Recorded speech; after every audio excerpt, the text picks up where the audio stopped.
देश की सारी संस्थाएं डाइल्यूट की जा रही हैं। इवन यूजीसी को एक नोटिफिकेशन सेंटर बनाकर छोड़ दिया गया है। जो भी केंद्रीय शिक्षा मंत्रालय में फैसले होते हैं यूजीसी केवल उसको नोटिफाई करती है और इस संघीय ढांचा के खिलाफ उसको गवर्नर के थ्रू, चांसलर के थ्रू पूरे देश में लागू करने का प्रयास चल रहा है। एनईपी कैसे आया, कैसे लागू हुआ, आप पूरी तरह जानते हैं। जब पूरा देश लॉकडाउन में था, जब संसद और विधानसभा बंद थे, जब आप घरों में बंद थे, स्कूल कॉलेज यूनिवर्सिटी बंद था, तब इन्होंने बैक डोर से एनईपी 2020 लाया और जो भी सजेशंस हम लोग लिख कर दिए, उनसे बात करने की कोशिश किया, वो किसी से बात नहीं करना चाहते। जो सजेशंस आए विभिन्न ऑर्गेनाइजेशन के द्वारा, चाहे वह स्टूडेंट्स ऑर्गेनाइजेशंस हो, टीचर्स ऑर्गेनाइजेशंस हो या इंटेलेक्चुअल्स ऑर्गेनाइजेशंस हो, उन्होंने कोशिश किया कि इनके एक भी सजेशंस को इसमें इंक्लूड नहीं किया जाए। क्योंकि आप जब एनईपी को देखेंगे तो एनईपी का जो ड्राफ्ट है उस पर किसी का सिग्नेचर नहीं है। कहने के लिए कमीशन बना था, लेकिन वह कहीं और तैयार किया गया और उसको जबरदस्ती पूरे देश में लागू करने का प्रयास किया गया। और यही कारण है कि कभी डार्विन थ्योरी हटाई जाती है उससे, कभी फैज अहमद फैज की कविताएं हटाई जाती हैं और कभी टीपू सुल्तान पर सवाल खड़े किए जाते हैं। किस तरह देश और संस्था को चलाने की कोशिश की जा रही है वह आप अच्छी तरह जानते हैं। एआई फुक्टो केवल अपने डिमांड के लिए नहीं लड़ता है। एआई फुक्टो देश के संविधान को, देश के प्रजातंत्र को, देश के लोकतंत्र को बचाने के लिए लड़ रहा है और यह सरकार उसके खिलाफ काम कर रही है। अगर इनको थोड़ी भी तमीज होती, थोड़ा भी हया शर्म होता तो वो बात करते। मानना नहीं मानना वो उनका अधिकार है, लेकिन वो संवादहीनता की स्थिति पैदा नहीं करते।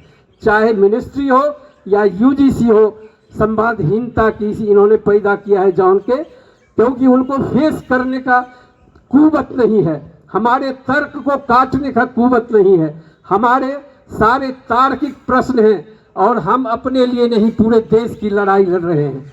साथियों, इसीलिए जरूरी है कि आप अपने इस फेज में अपनी यूनिटी को बना के रखें।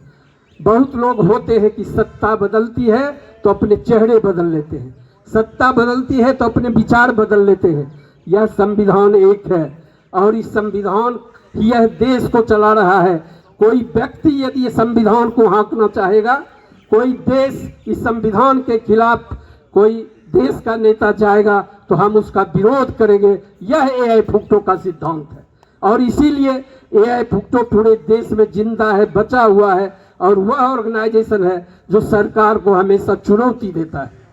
हमारे डिमांड्स तो पूरे होंगे ही, आज हो कल हो। सत्ता आज है, कल बदलेगी, यह हमारा विश्वास है। हम लड़ेंगे साथी, स्टेट में भी लड़ेंगे, केंद्र में भी लड़ेंगे और हम इनको हटा के रहेंगे। यह हमारा उद्देश्य है।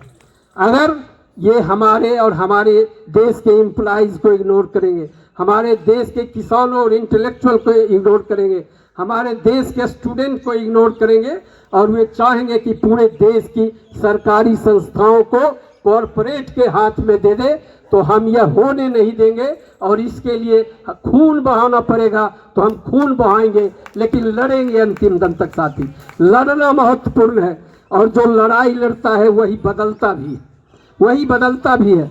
हम जिस फेज में आ चुके हैं, अब आमने सामने की लड़ाई होने वाली है। आप जानते हैं कि जो एनईपी का इशू है वह तमाम अपोजिशन पॉलिटिकल पार्टीज का भी इशू बन गया है। जो सत्ता के साथ है, उनके छोटी छोटी पार्टियां वो भी समझते हैं कि देश के साथ अन्याय किया जा रहा है, शिक्षकों और एम्प्लॉइज के साथ अन्याय किया जा रहा है। मैं याद दिलाना चाहता हूं, जब 7th पे कमीशन के गठन का एजुकेशन पॉलिसी का विरोध कर रहा है, आपने ओल्ड पेंशन स्कीम की बात की, बहुत सारे मुद्दे हैं और आप लोग जो है वो समाज के अग्रणी लोग हैं, कहते हैं समाज को दिशा देने वाले अध्यापक हैं। क्या हो गया ऐसा जो जंतर मंतर पे, क्या ऐसा सरकार से दिक्कत हो गई जो जंतर मंतर पे आना पड़ा? देखिए, ऑल इंडिया फेडरेशन पिछले 60 सालों से एजुकेशन के सेकुलर डेमोक्रेटिक फॉर्म को मेंटेन करने की लड़ाई लड़ते रहे। वह शिक्षकों के वेतनमान और सर्विस कंडीशन के लिए लड़ाई लड़ते रहे और एजुकेशन पॉलिसी किस तरह का हो इस देश में, इसके लिए हमेशा आवाज़ उठाते रहा है।